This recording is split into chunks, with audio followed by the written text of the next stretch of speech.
for inviting me. I'm Kate Lundquist, Occidental Arts and Ecology Center. I co-direct our Water Institute. And I'm going to give an overarching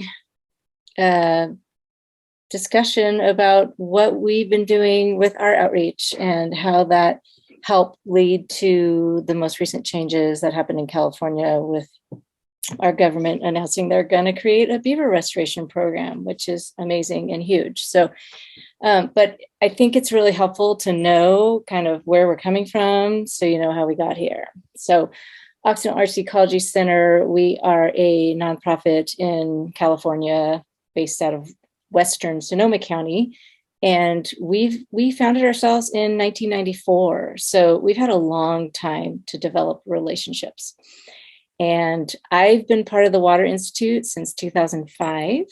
And in that time, really worked with a bunch of different partners and stakeholders to talk about the things that we're trying to do, particularly really focusing on collaborative conservation from the ridgeline to the reef. And one of our things that we focus on is the concept of that we all live in a basin of relations. And we've done watershed group trainings, helping folks figure out how to form these watershed groups, and really just try to increase folks' literacy for how to think about a watershed and how to think about the processes, and really just develop these ecosystem awareness of how ecosystems function and what that looks like, and how we can engage in those processes to be better neighbors in our watershed.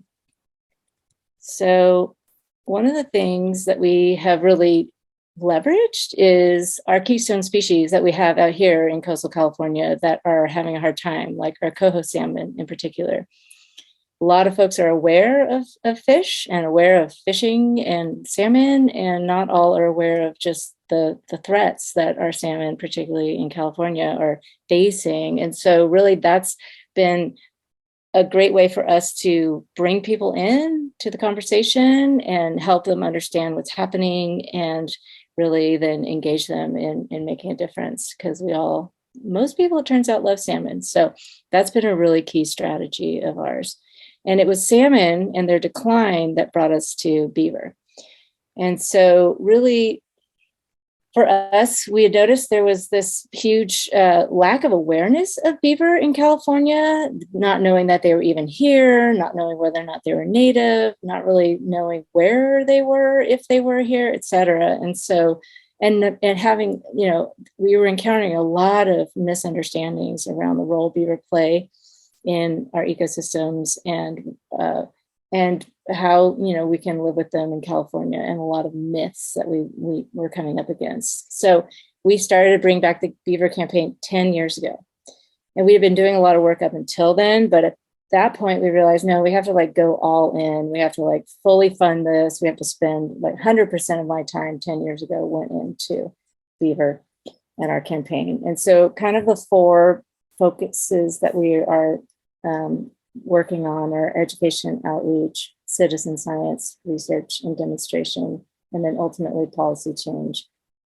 So right away, we put together a stewardship guide, because we realized, all right, let's just fill the information gaps. So let's address California specifically, because that's where we had chosen to work, even though we're allied with all of our beaver allies across the world. We really we chose to focus on California specifically. And so really went through all of the components of the history, and things that are specific to California, what strategies are working, aren't working, demonstrations, examples, opportunities, and the policy itself. So we update this pretty much as often as we can, at least every 2 years, sometimes every year, depending on what's happening. We're in the middle of an update right now, and we make it available online free. And then we have a printed copy that we either give away or sell at cost. So that's been really helpful. We've also been really trying to engage our citizenry. Just, you get everyone all excited about beaver, and it's like, what can we do? So really trying to give folks a way to plug in. In California, we don't have any population data really that's aggregated in one place. And so sending folks at this point to iNaturalists and really enlisting their support. And we've gotten a lot of observations recorded in the 10 years as a result of really putting that out there. So that's been helpful to us who are trying to track our population dynamics in California. And then just thankfully, we've got more and more groups popping up, Worth a Dam taking the lead early on. And now we have other neighborhood groups forming, countywide groups, our San Luis Obispo group, the Slow Beaver Brigade, and whatnot. And just pointing folks to those groups of, hey, here's how you can get engaged, involved, or form one yourself. Because we need more beaver keepers is really kind of what we're realizing, is that we don't have enough eyes on our beaver populations. And so getting our citizenry engaged in that and really taking ownership has been hugely successful.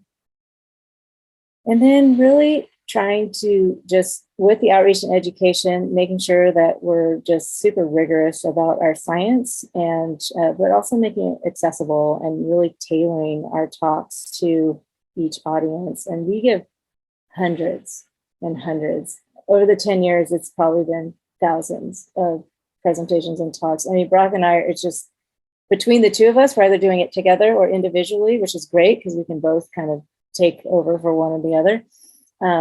Strategic talks, tours, brown bag lunches to targeted agencies that we're trying to bring on board, webinars, workshops, trainings, all the conferences where it makes sense.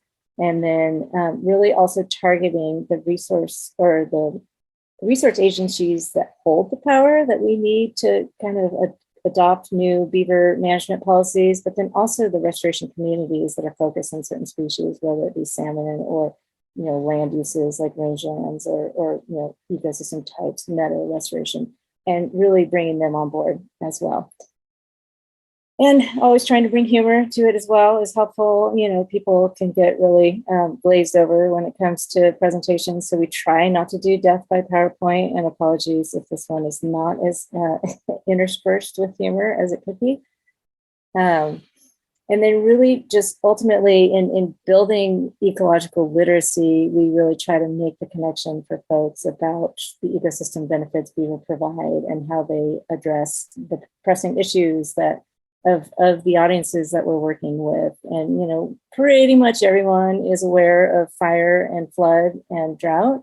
And so those are really great entree for helping people understand the connection. And this is true for all folks, whether it's lay people or scientists. We really find that we've got to just spell it all out and make the connections and then provide the science. And big props to Emily for the great work that she's done and how that's really helped, especially for us having someone from California doing the work has been a huge help, because there's this tendency to think that we are different, our state.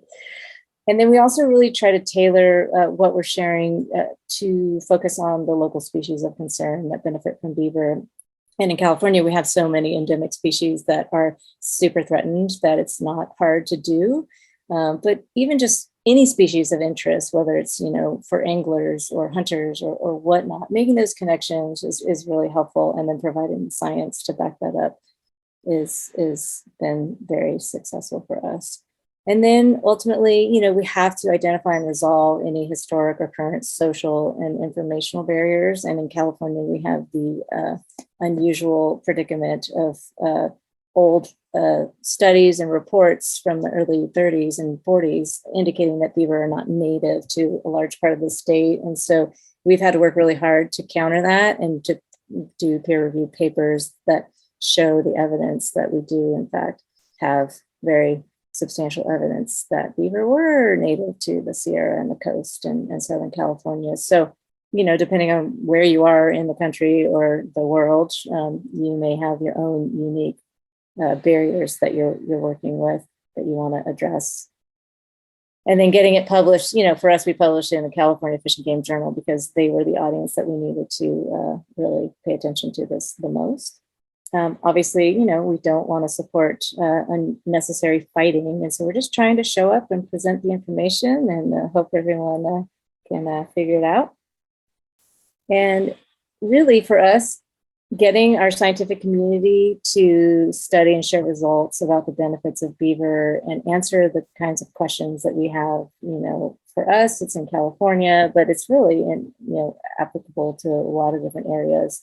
I know for us, this paper on the left about willow flycatcher, we have been partnering with the willow flycatcher scientists for years and have been hearing about their observations of how beaver actually provide habitat that the Sierra Nevada willow flycatcher favors more than any other habitat, but they hadn't published anything about it. And so we're like, come on, you gotta get this word out. You've gotta let's do this. And so they finally did, and this is amazing. And it's it's very compelling evidence that they discovered through their study. And similarly, the study on the right was one about biodiversity and carbon sequestration that was funded by our California Department of Fish and Wildlife. And that helped get the department much more engaged in thinking about the benefits. And there were some really positive results that came out of that study as well. And then ultimately really just trying to legitimize beaver and beaver restoration by we have to bring in a lot of experts often from other states. And so early on in the, 2008, 9, we started bringing Dr. Michael Pollock down from Washington, he's with NOAA Fisheries, to talk at our Saltwater Restoration Federation conferences about the role of beaver in coho recovery and other saltwater recovery efforts. And so now we have, originally we were kind of laughed out of the room. Everyone, as you all know, has their beaver jokes that they just can't resist.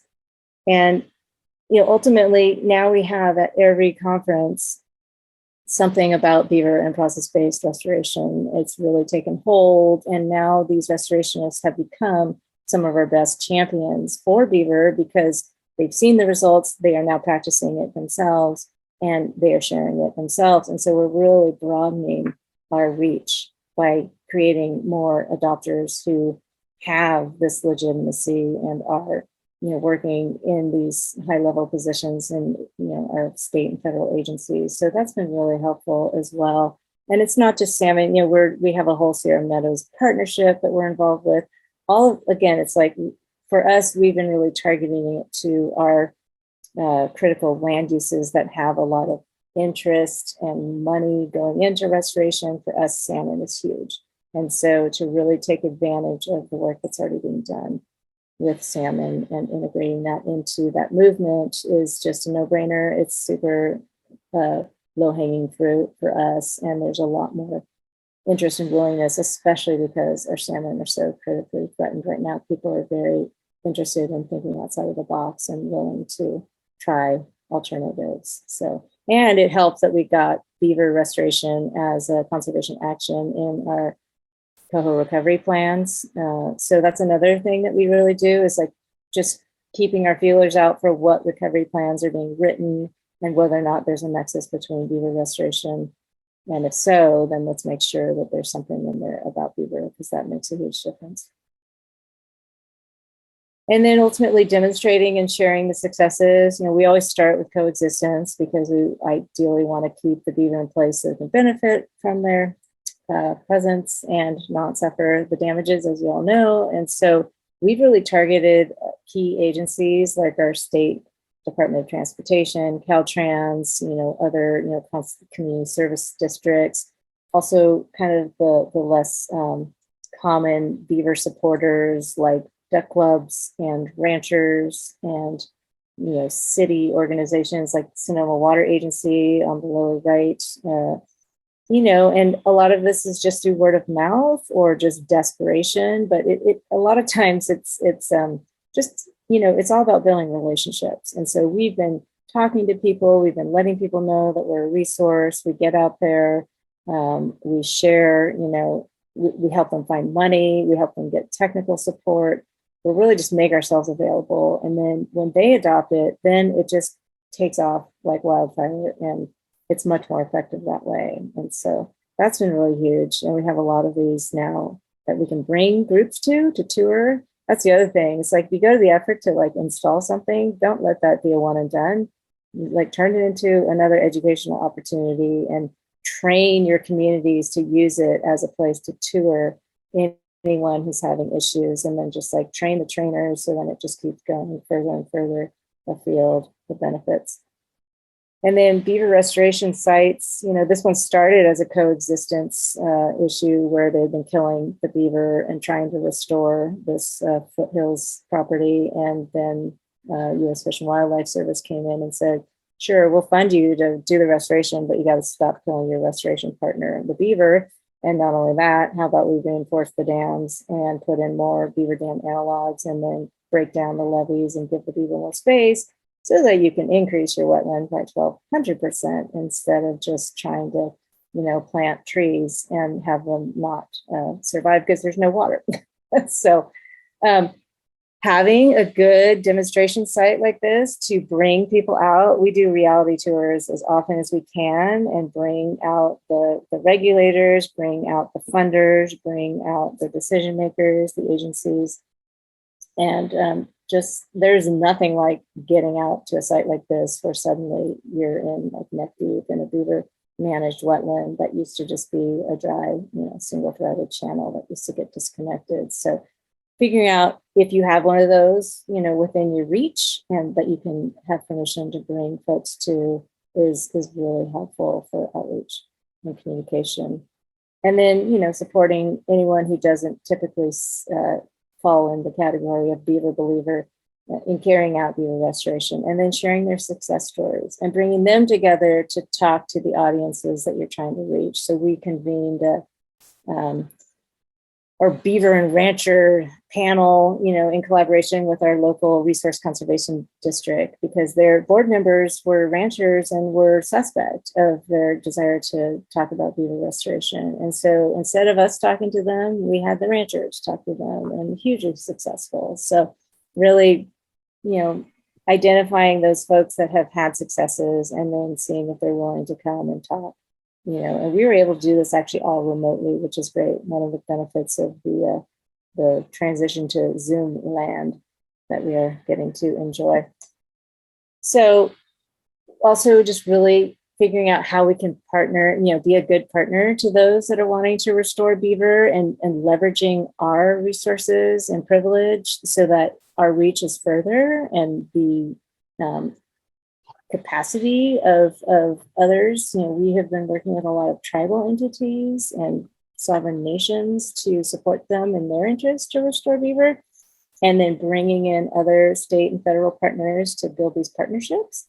And that's been really huge because it goes so much further. And, obviously by invitation only. And, if I have found that the more we demonstrate that we can be good allies and actually leverage our privilege, the more we get invited into these opportunities. And it's been a real privilege to get to do that. And I encourage anyone who's interested to reach out more and talk with me about that.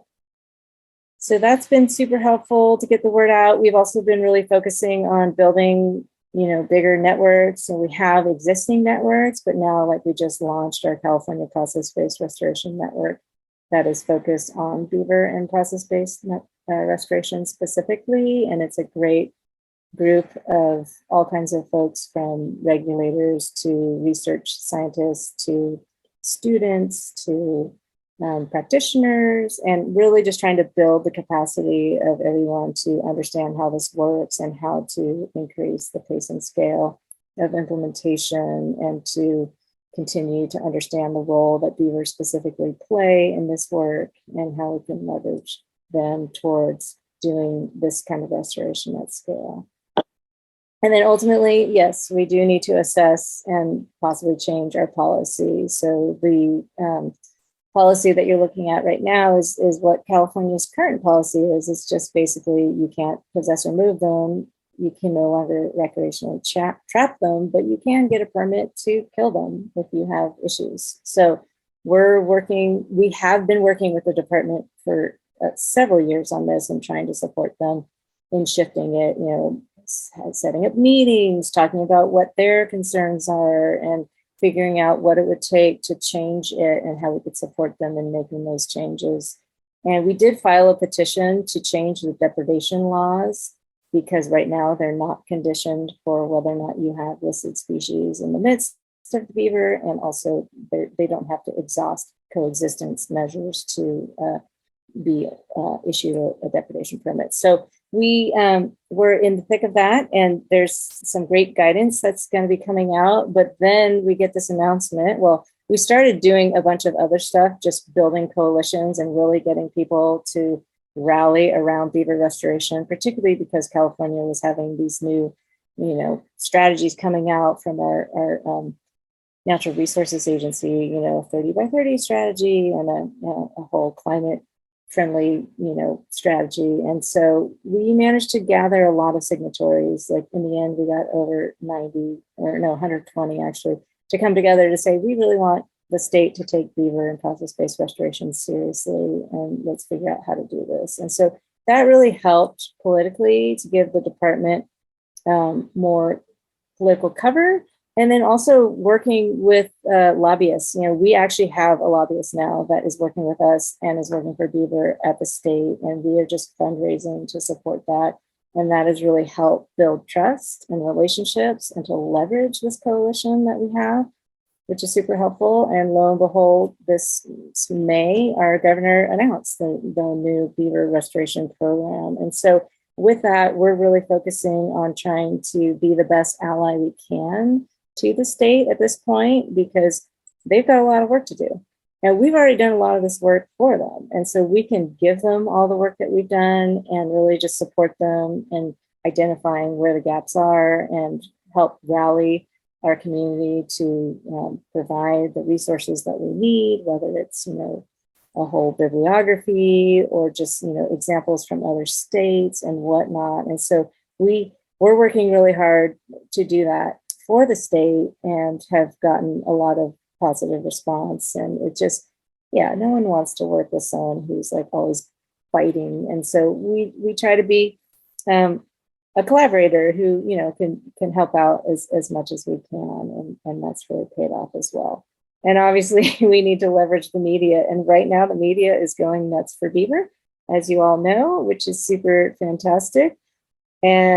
And yet, it's like, okay, we're getting our 15 minutes right now, and we want to really make sure that we're taking full advantage of that and helping frame it in a way that people, understand, and that helps advance our efforts that we're trying to advance at this point. So, big shout out to Emily Fairfax, who's our media queen out here in California, because she's so good at it. And, I feel like that's something we could, and I've been talking to Emily about this, how it would be really great to have a little workshop with Emily about like how to distill our, issues into really good talking points, and how to like practice really staying on message, and just, have a little like media training with Emily would be super fantastic. So, and then we're always just, continuing to cross-pollinate globally and trying to act locally, but, really just taking all the lessons from all the great work that's being done out there, and trying to implement it, for what, our particular conditions are that we need to, work within. And it's ultimately a group effort. And I'm super grateful that we're all getting to do this together, because it wouldn't be as fun to do it alone. We get to follow the example of the beaver. It's much more fun to hang out as a group and make it a lot easier of a job to do. So with that, I'll stop sharing my screen, and happy to take any questions from the massive group that we have present today on the Zoom call.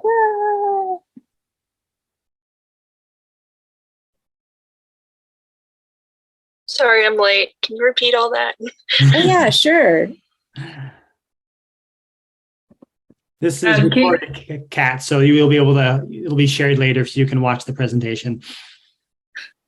I do have a question for you, Kate. I'm curious, you talked a little bit about coexistence, and I'm working in Washington, and I've heard a lot from folks in Oregon about kind of hurdles to coexistence. And I'm curious if there's any policies related to coexistence infrastructure, or if you're just putting it in real easy. Sounds like some of this new excitement is also geared towards coexistence infrastructure, which I think is super important with the, lots of human infrastructure in California as there is here in the Puget Sound region. So would love to hear a little bit more about how coexistence implementation is going for you all, and any other feedback you have from California.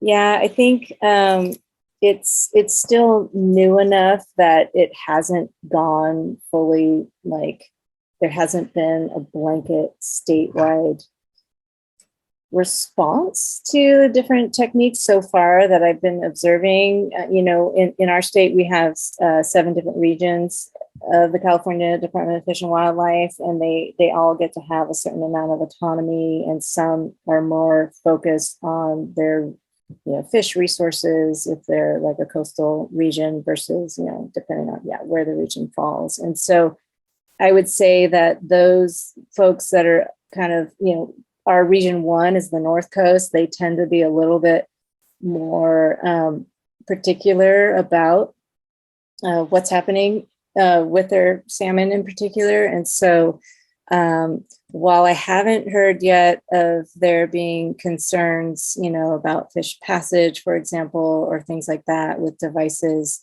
there's certainly attention, paid to what happens when devices are installed, and, and what's happening to the dams. And but that's a long-winded way of saying that, no, I think California isn't there yet in terms of having a statewide mandate for how these things are installed and what the minimum requirements are. We've been doing mostly those flexible pond levelers, and for the most part, they've been in systems that don't have endangered species per se, or they don't have critical, coho habitat for the most part. So yeah, it'll be interesting to see how that plays out, especially because, one of the things that we're doing, like I said, is we're working out, depredation guidance, but in the beaver management plan that the department plans to create, they will have to, lay out coexistence and what that looks like. And then I can imagine that's when the folks that have those concerns will want to jump in and have their say in what that looks like. Our hope is that we can do it in a way that isn't so limiting, that,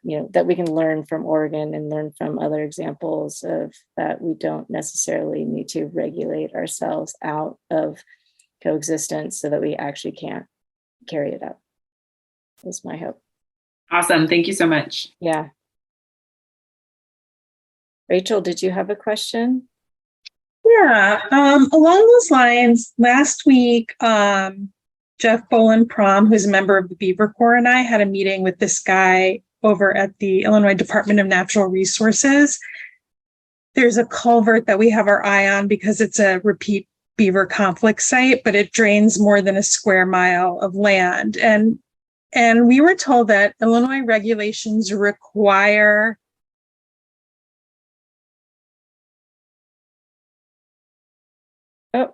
Rachel? Yeah, can you hear me? There you go. I'm sorry. You left off at Illinois regulations require. Okay, so we can't change water levels at all with the flow device, and that we would need to spend $25,000 on an engineering study for any permit we wanted to pull to install a flow device in a culvert. So we kind of walked away from that meeting like, I'm not quite sure where to go here. At this point, well, we've got plenty of things to do with other, people, but it's just frustrating because, there's just no way you could spend that kind of money on every culvert. I wouldn't even spend $1,000 on a permit request. So has anyone else run into that kind of problem in a different state? I have not run into that. The only thing that, you might want to take that to the Beaver Management Working Group and see if they've run into that. But one thing that has been applied for a different reason, but I'm curious if there's some way you could get some kind of experimental permit to try this out. But in the Utah State folks, in working with ranchers who were really concerned that these flow control devices would eliminate their ability to control the water level if they wanted it to stay high, they put in big floodgates in the pipe itself as just an assurance of you can actually keep it at the same height if you want, by putting the floodgate down or pulling up. So just giving that, building in the capacity to easily control the water level versus having to move the pipe itself, which, as it turns out, those ranchers who wanted that ended up never using it, but it was just a helpful kind of gesture of like, here, you can have this. And so anyway, I just knowing that that's even possible. I've never installed one myself, but I've installed the pipes, but not with a gate valve in it. But that would be an interesting thing to explore, of whether or not there would be a way to start out at full and then just like gradually reduce pond levels to see what happens. And then if it's detrimental, then you can always just put it back easily, kind of thing. I don't know. Well, I think these guys are worried about flooding on people's, personal property. And the guy was basically like, he would not do anything. He wouldn't even grant an experimental permit for one device as a demonstration project. He was like, I can't break Illinois regulations. So I think I have to figure out what the Illinois regulations are and change them or get a blanket exception worked in. Yeah. It's like, oh my God, that seems like a lot of work. But I guess if that's what I have to do, that's what I have to do, Some of us have to do that level of work, I'm sorry to say. I'm curious, Kate, it's thinking of the work that you've done and thinking of California as a potential model for other states may be impossible, considering what we all talk about, the different regulations and policies state by state, and how gargantuan that task feels sometimes. But I wonder if you could talk about just a little bit about sort of the alchemy here. And it does seem like a sort of alchemy that was, part is like individual education on the local level, statewide engagement on policy, but that sort of that leap that led to the governor's desk in particular. And I know you said, you've been the Institute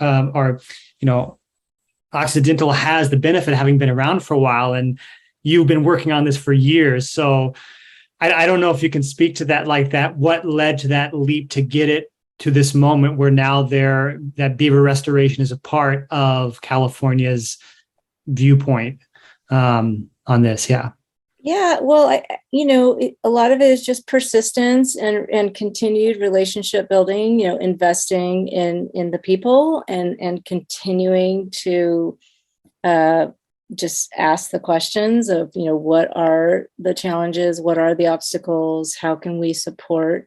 In our case, it really was the department in overcoming its own obstacles. And, were there any ways that we as outsiders could, support them in overcoming those obstacles? And so, part of filing the petition to even just change the depredation language to me was a helpful avenue to basically require the department to have ongoing conversations with us, where they were mandated to do that. And so, we were all very civil and it was all congenial, but it was helpful because we were able to develop relationships and really kind of help identify then, okay, if you're not able to do it within the context of your own code, then we, need to do an analysis of like, what are all the other pathways?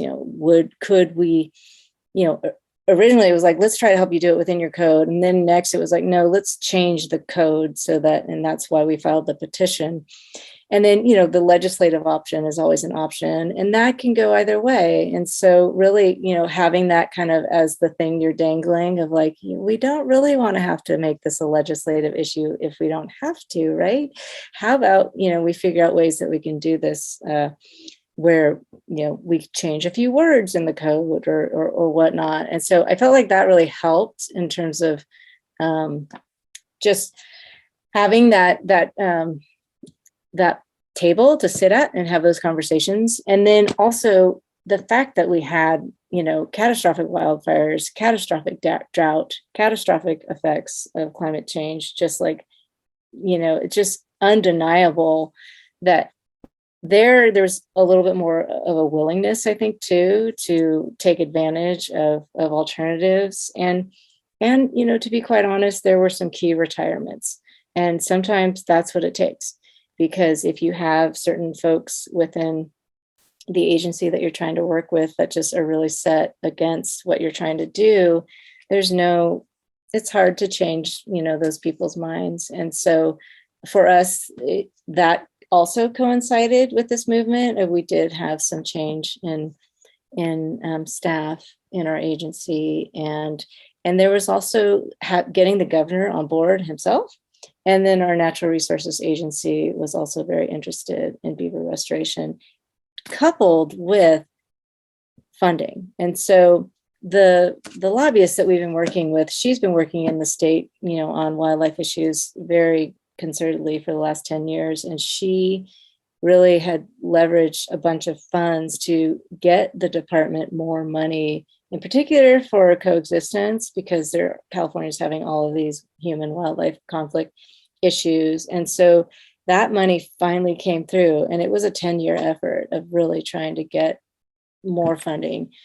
So that California also right now is having just a record amount of, we've got so much money right now, and it's like, okay, we got to figure out how to, gear it towards the 30 by 30 and conservation and all of that. And so having a well-funded department is always going to make them more willing. I mean, when we met with the department, we met with the director, Chuck Bonham, in 2015, and they had just gotten forced to do the wolf management plan because of the wolf showing back up in California. And in this case, it was a whole, a major plan like you would do for an endangered species, because there was at that point only one wolf. But they were forced to do the plan, and it was very expensive.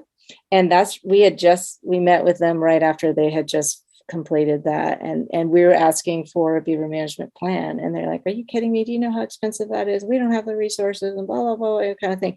And so I think it was really helpful in this moment, fast forward 7 years, of just a lot more education, a lot more political will, a lot more resources, literally financial resources, and then, a lot more leadership from the governor and our other natural resource agency staff. So yeah, Secretary Crowfoot has been a real supporter of beaver restoration, which has been really fantastic. And also just, we have a lot of tribal entities in California that are very interested in beaver restoration as well.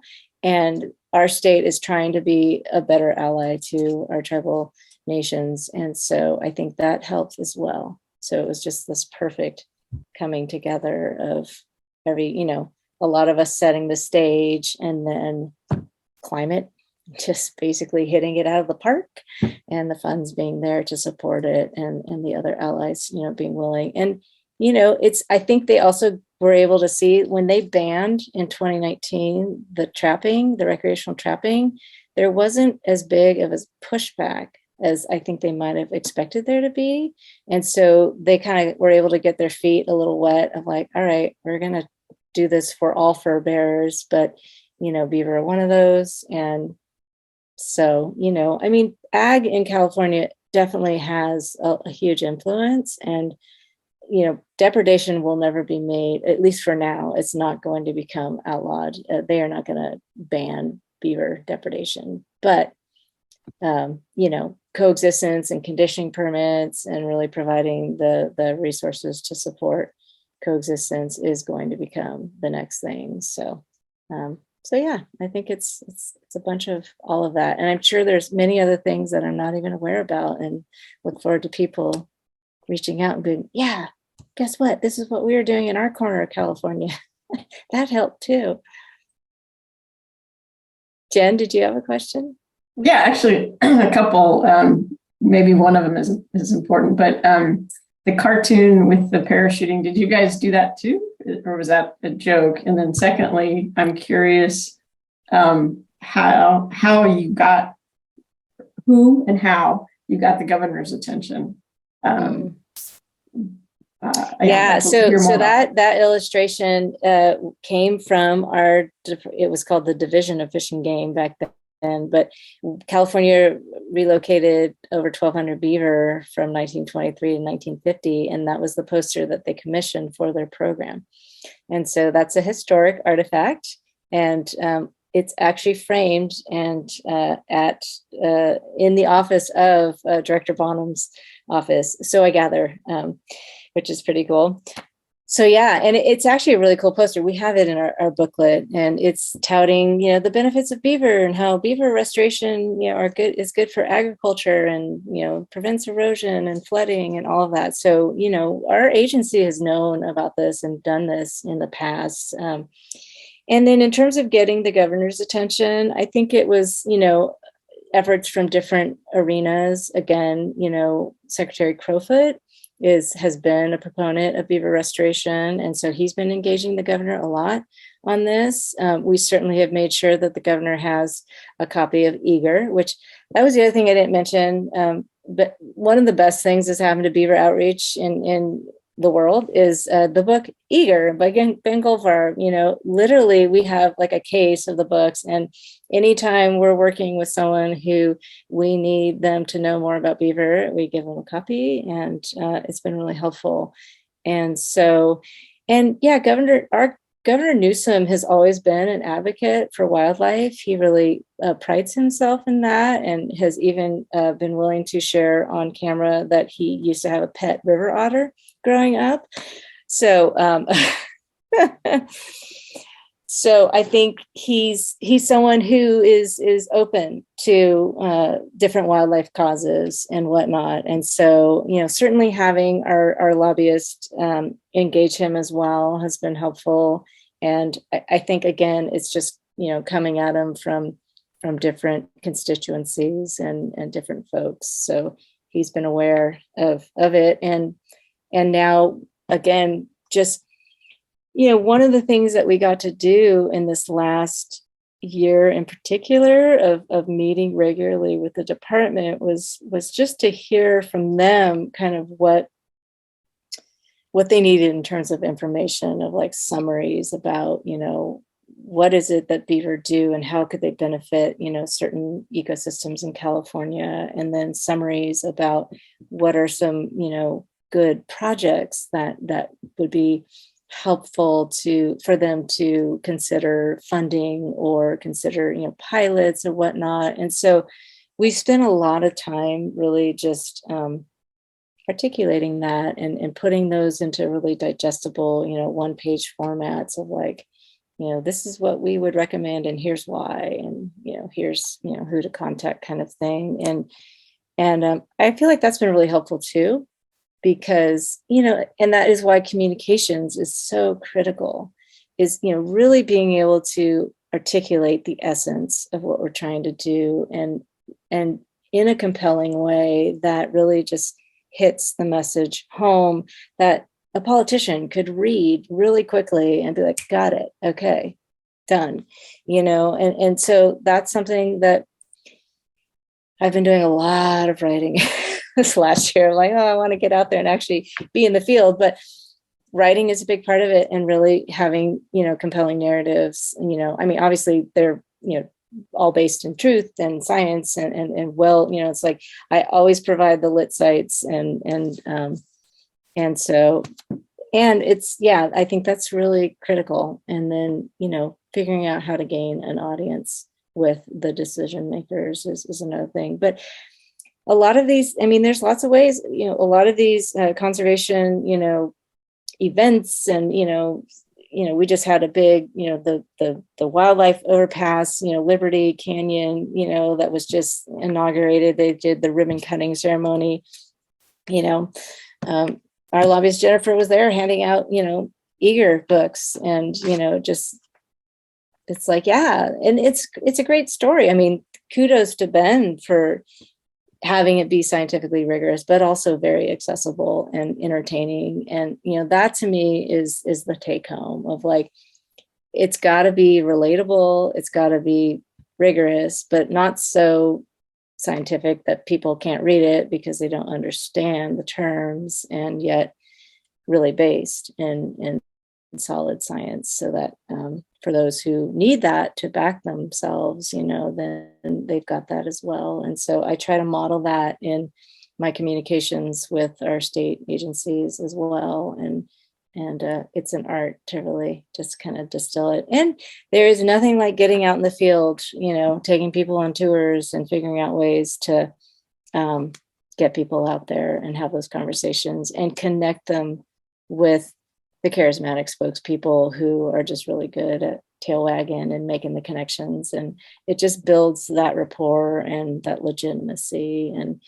I've gotten to ride on the coattails of my co-director, Brock Dolman, who is, he's a polymath and just like so brilliant and can help, tie really complex, concepts together and make people understand in a way that it's like, oh yeah. So having more people like that to really, when needed, be a front person to get in there and who like knows all the relationships and can have the savvy conversations, that goes really far. So this is one of the reasons why we still go to so many conferences and so many places where we know certain key people are going to be, just to have those after hours conversations and really, that's where all the work happens, really. It's truly where it happens. And we've gotten more traction, after the afternoon session ends and we all run off to go get a bite to eat, then we have, years of like sitting in, I don't sit in a cubicle myself, but yeah, you get the gist. So yeah, I don't know if that answers your question, but that was fantastic. I got a lot out of that answer, actually, lots of different ideas. So I appreciate that. Mm-hmm. Mm-hmm. Yeah, I mean, there's something really also just I have found too that we're all facing such heart-wrenching conditions and situations, and still helping to direct people to places where things are working and where the solutions are achievable. They're not this something so like just feels so unobtainable. That's really helpful as well. And being able to demonstrate that and take people out to that. I mean, that's to me why the Doty Ravine site is so phenomenal for us, because it's literally just like, it's like anywhere in California where you got a beat dry, foothill system and there's, grazers using it, and it could be anywhere. And there happened to be beaver, and there happened to be enough space that we could break down some levees and literally spend no more than $58,000 over the course of 4 years to increase the wetlands by 1,200%. And that's it. And so that to me is like, yeah, we need more of those examples out there and take people. And I get it that that's not going to be the solution in a lot of places. And the fact that it can be done like that to me is really compelling and helpful to know and inspiring. And then others are like, oh yeah, I want to try that. Cool. Good to know. So yeah. Did you have other questions, Jen? No, but again, I really appreciate this, and yeah, I don't want to be like taking notes while you're talking, but I've got all the notes in my head. I'm going to scribble down now. Oh, good for you. Good for you. Yeah. Oh, and Emily told me I should look at your decision-making matrix at some point. So I'll talk to you offline about that. You've got some matrix or something that she referenced when I was meeting with her yesterday. I was like, okay, excellent. Okay. Yeah, let's connect since I'm not 100% sure what she's referring to. Okay, perfect. Yeah, I don't think I have. Well, maybe your email is in the group email. Adam, I don't know if that's true. Are you sending group emails where our emails are revealed? Sometimes. Sometimes. Yeah, okay. I'll connect you guys if. Okay, awesome. Yeah. And yeah, Jen, you could also just reach me. I'm just Kate at oaec.org. So. Okay. Yeah. So that's my wow, super long-winded, blah, blah, blah. Here's what's happening in California. And it's not just us, that's the other thing. It's like so many other people have been hard at work and really just educating folks and reaching out and doing their heavy lifting in their own area. And that's also what it takes. We just like need everyone to really just rally around the thing that they're most passionate about and feel like they can bring the people together around and then just go for it.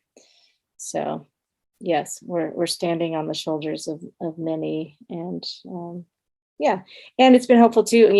Our executive director is a lifelong political strategist, and so he's helped us really think through our strategies, and we do power analyses, and we look at, who are the deciders that we need to get to say yes, and say yes to what. And so having these like periodic strategic, moments where we're really like looking at the current situation and what would make sense next, and how to, it's not all just kind of haphazard of, following whims per se, though sometimes it is. We definitely try to bring a certain level of strategy to it as well, which is helpful. Having that mentorship and that guidance is definitely, and having Jennifer Fearing join us, and with her whole political savviness and all of her relationships, she gets to be the go-between now for a lot of these conversations, which is good because it's helpful for those who already have a trusted relationship with her, that she can be the one. She knows like the etiquette and like how to not like overwhelm. And so if I have some idea of like, oh, I think we should, we need to tell them or whatever, blah, blah, blah. And I'll always just ask her first, and she'll be like, no, don't say that yet. Let's do, whatever. Because, everyone has their limitations and everyone's busy. And there's like, the whole state, just the whole process of, how things get funded and how, all of that. It's like, I know pieces of it, but I don't have as big of a sense of it as she does. So that's been really helpful to be able to lean on her for that as well. So, yep. The work you guys are doing is really just incredibly impressive. So when we do connect, I'll probably ask you a lot more questions. Yeah, feel free. No, I'm happy to answer more questions. Absolutely. Yeah, for sure. Definitely reach out. And yeah, excited to see where all of this goes for this whole national movement and all these different efforts. And, I get it. It's like we all go through different phases and we're in different places, on this big cycle of growth and senescence with beaver restoration. And so, I think we have a lot to learn from one another. So I'm really grateful that the Beaver Institute is facilitating all these working groups, and good on you, Adam and Bonnie, for just rocking it. And thanks for inviting me to share my little piece of the puzzle. Thank you so much, Kate. Yeah. And, you already set the agenda for the next communications working group, because I think next thing I'm going to do is reach out to Emily and see if that will be our next presentation of sort of a media guide presentation for November. So we're not going to set the date because we're going to set it based on Emily's availability. And even talking too about finding more, having a structured discussion around tribal engagement and support. I think that's something a lot of folks could benefit from as well. So maybe at some point down the road, getting you and Molly Alves and some other folks maybe to do that in tandem with another one of the working groups. So just having this presentation today has opened up so many thoughts about that. So thank you. Hey, Rachel, yeah. Just a quick mention that we don't have any Native American tribal land here in the state of Illinois. It's very annoying. Yeah. Good to know. Also, do you think we could get Emily Fairfax to go on like the Kelly Clarkson show? Should be great. Yeah. You'd have to ask Emily, but I bet I would if we had to bet, I'd bet she would say yes if she were invited, for sure. I mean, I have a friend who's really good at PR. She gets a lot of stories covered in Chicago area news. I think we should try to like break into national talk shows. That's great. Great. I'll wear my beaver costume. I had a great radio lab. Like, Mhm. I think that'd be a pretty excellent. Mhm. For sure. Yeah, there's been NPR pieces for sure, but yeah, we have not broken into Radio Lab. I actually have a friend who's a really good friend with those guys. She's often on their show, so I should ask her about that. Well, thank you all for coming, even though many of you aren't officially on the communications working group, but now you kind of are. But thank you. And I think this format opens up a really great opportunity for this working group to sort of be a more amorphous space for people to come and join as the topic sort of changes each month. So as we also move ahead on some of our goals. So yeah, do you have any other closing thoughts?